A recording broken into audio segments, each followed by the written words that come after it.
Be confident, be bold, be authentic, but don't forget to take action. This is Ordinary to Badass, where our stories empower women to step into the spotlight of their own lives and pursue what they're truly passionate about. It's time to step into the arena and become more than just extraordinary. It's time to become a badass with your host, Marie Sonneman.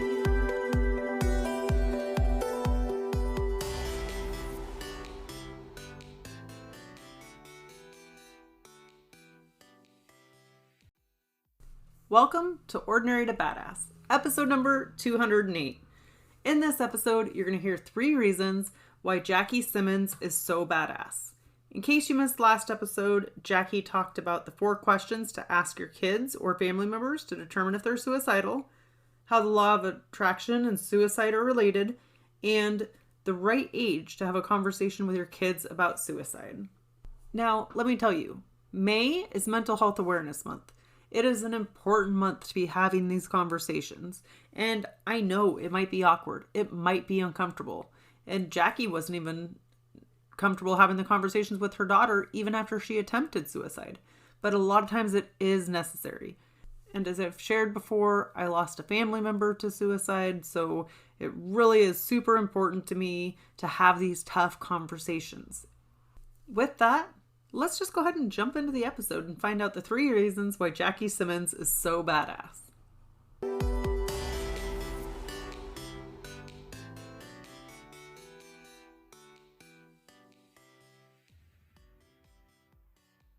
Welcome to Ordinary to Badass. Whether you're ordinary or badass, I am so glad you're here. Today, you're going to hear 3 reasons why Jackie Simmons is so badass. So let me give you a quick rundown of the 3 reasons, and then we'll get into it. Okay, 3 reasons why Jackie Simmons is so badass. First, she stared down her blind spots. Second, she made uncomfortable conversations comfortable. And third, she tames the elephant. So the first reason why Jackie Simmons is so badass is because she stared down her blind spots. Now, blind spots are hard to see. Other people from the outside can often see them, but when you're in it yourself, it is so hard to see.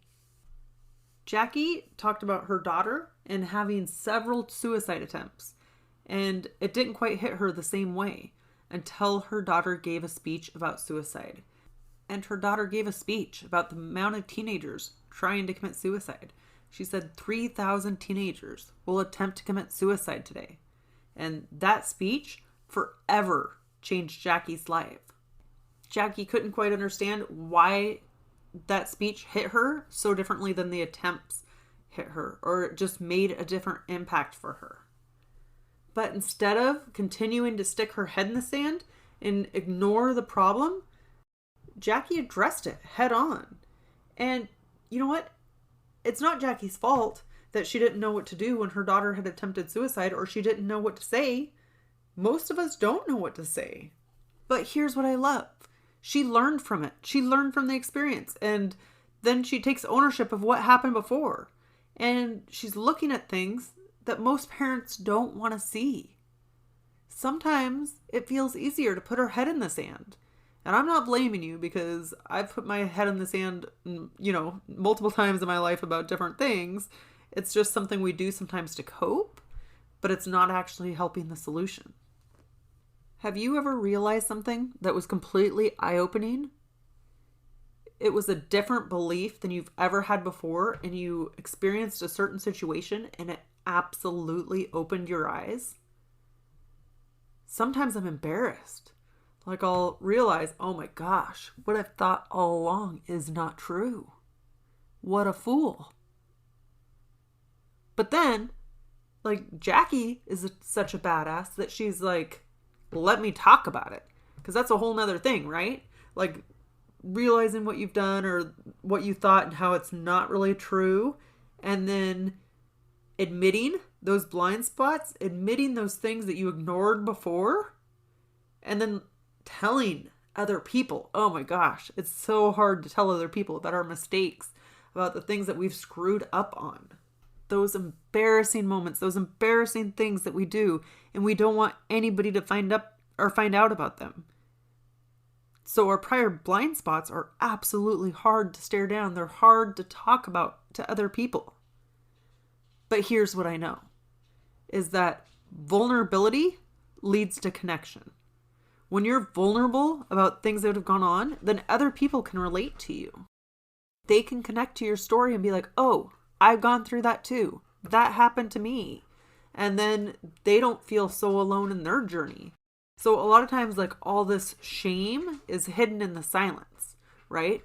Because it seems so embarrassing, so mortifying to talk about and tell other people about our mistakes and the things we couldn't see or we wouldn't let ourselves see. But that secrecy, that silence, leads to more shame. So the bottom line is, you exposing this embarrassing, this mortifying secret can help somebody else. And it can absolutely empower you.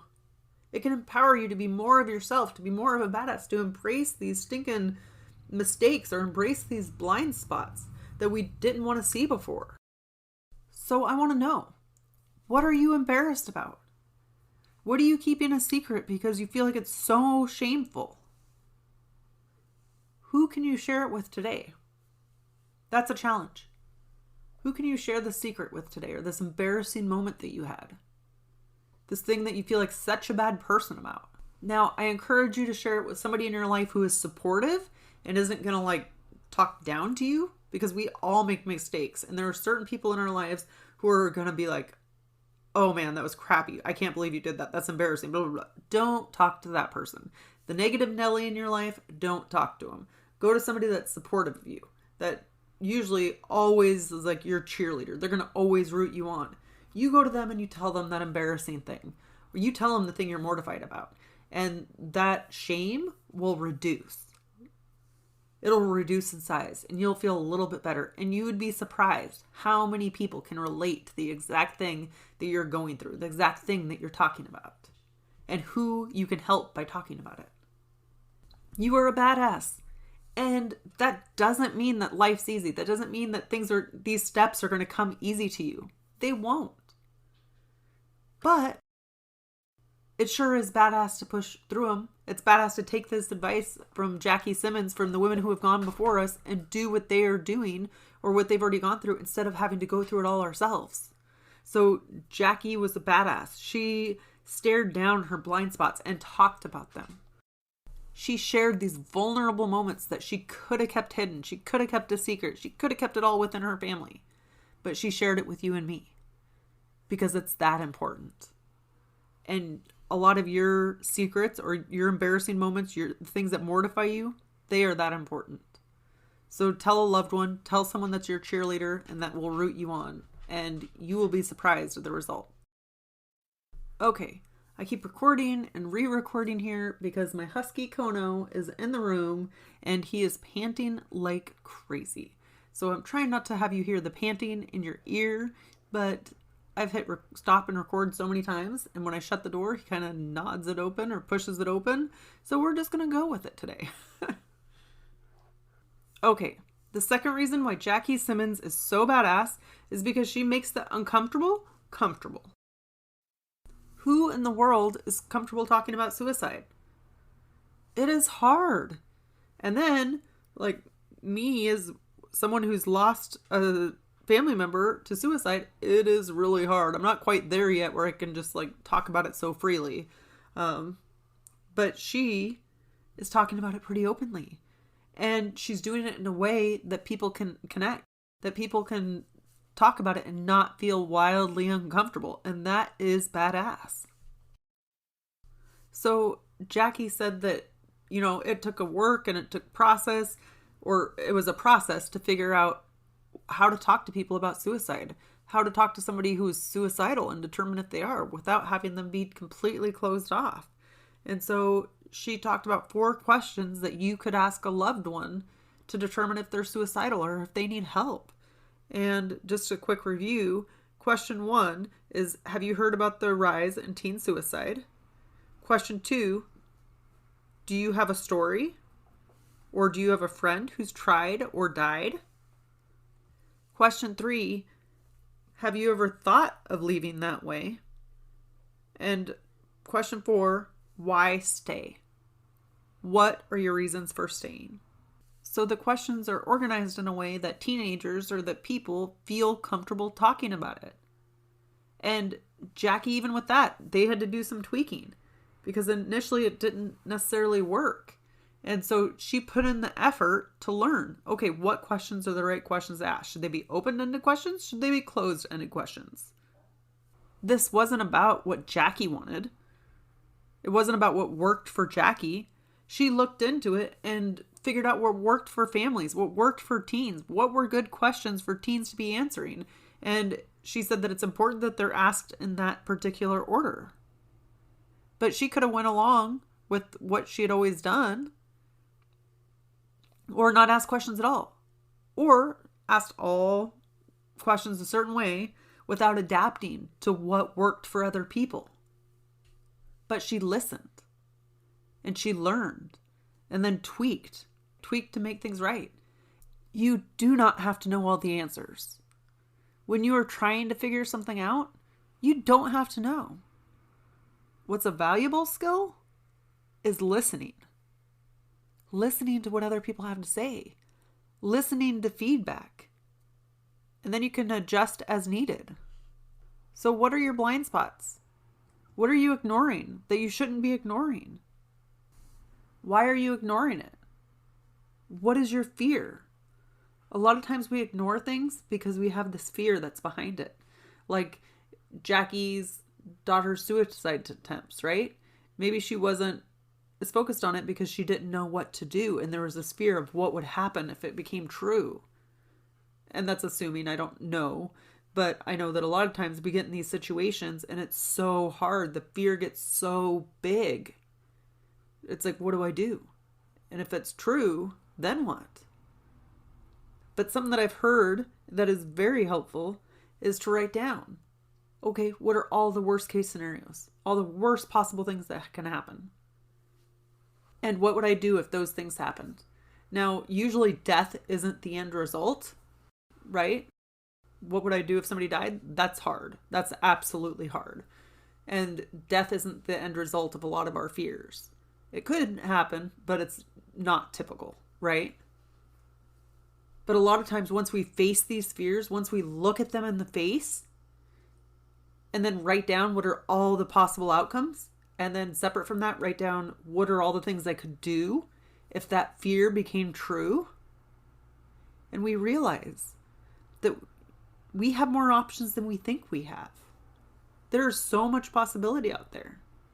And that horrible thing we thought of usually isn't going to come to fruition. And if it does come true, then guess what? Then we already know what we can do to conquer it, what we can do to make it better.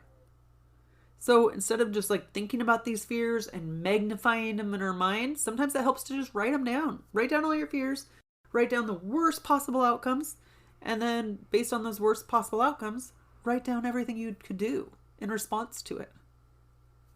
There's a saying that says, let your freak flag fly. And you know what? I say let your badass flag fly. Face those freaking fears and get after it. You can do it. I know it's hard, but you can do it. So take a page from Jackie's book and stare down your blind spots. Take a good look at them. Consider telling those blind spots to a friend. And then, of course, any of your fears, consider writing those down. Checking them out, investigating them a little bit, finding out if they're actually true. All right. The third reason why Jackie Simmons is so badass is because she tames the elephant. And Jackie said that you want to tame the elephant in the room. And she said, don't worry. She has a whole herd of them, so she can talk about it. But she said taming the elephant is the cure for imposter syndrome. And it's those limiting beliefs that tap into your old story that you wrote about your life. And a lot of times you don't even remember where that story came from. You don't remember why it's true. You just know it's true. Limiting beliefs are beliefs that we believe are true, but they're not necessarily true. They're not true for everybody. It's just something that you believe based on your experience. Maybe it was something that was passed down to you by your parents, or maybe it was just something you took away from your experiences. Like you saw something in childhood around, say, money. You saw an instance in childhood around money and you came up with an assumption or a belief. Nobody had to tell it to you, but it's just what you came to believe based on what you heard, what you saw, what you did, what the people around you did. Jackie says we come up with all those limiting beliefs, those things we think are true that are not true, by the age of 6 years old. And we base the rest of our life on beliefs that we had from under the age of 6. Isn't that crazy? We talk a lot about confidence on the Ordinary to Badass podcast because confidence is important. And part of that is taming that elephant, cutting down on those limiting beliefs that we have about our life and our situation. And really evaluating those beliefs and digging deeper, trying to find out if they're true, if it's actually accurate for us, or if it's just something we believed just because it was something we thought under the age of 6 years old. So Jackie makes it a habit to look at her beliefs, her limiting beliefs or her elephants, and she tries to tame those. She tries to control those so they don't run away from her. And these are in all areas of our lives. And they creep in without us even knowing it. How are you going to know that this idea came from when you were 5 years old or 2 years old? You wouldn't probably remember that, right? But it's interesting that those ideas and beliefs still stick with us and they become like a core of who we are. So face those elephants, tame those elephants, question those elephants. And if you question those beliefs, those elephants, and they still come back to be true, fine. Okay, good. At least you questioned it. You thought outside of the box. You tried to expand your belief or expand your awareness. You did expand your awareness probably one way or another. So tame those elephants. And look for those elephants. Look for those beliefs in your life that might not be true that you think are true. We tend to have a lot of those limiting beliefs around money. I'm not good with money. I don't deserve money. People who are wealthy or the rich only get richer. People who have money lack integrity. Or I don't deserve money. I don't know if I said that already. But these are thoughts that we have. And if they go unchecked, unquestioned, then we're going to continue to believe them even if they're not true. And that could hold you back from financial abundance. Which, by the way, if you want to hear more about that in my free limiting beliefs course, then hit me up on Instagram at Ordinary to Badass, or I'll try to throw the link in the show notes so you can get that free mini course. All right, let's do a quick recap. 3 reasons why Jackie Simmons is so badass. First, she stared down her blind spots. Second, she made the uncomfortable comfortable. And third, she tames the elephant. If you like this episode or last episode, definitely hit us up on Instagram. Put it in your Instagram stories. Tag me at Ordinary to Badass. And Jackie is at TSPS Jackie. Jackie. And that's TSPS. Tom, Sam, Paul, Sam. Jackie. Let us know what your takeaways were. What impacted you. What did you learn? Are you going to implement anything that you learned? Are you going to ask your kids those 4 questions? Jackie was very vulnerable, sharing her story. So I'd love for you to give any feedback. Again, take a screenshot, throw it in your Instagram stories, and tag Jackie and I cannot wait to hear from you. With that, we'll end our show. With all the badass women out there staying in the arena, wherever you are, whatever you're doing, own it and get after it.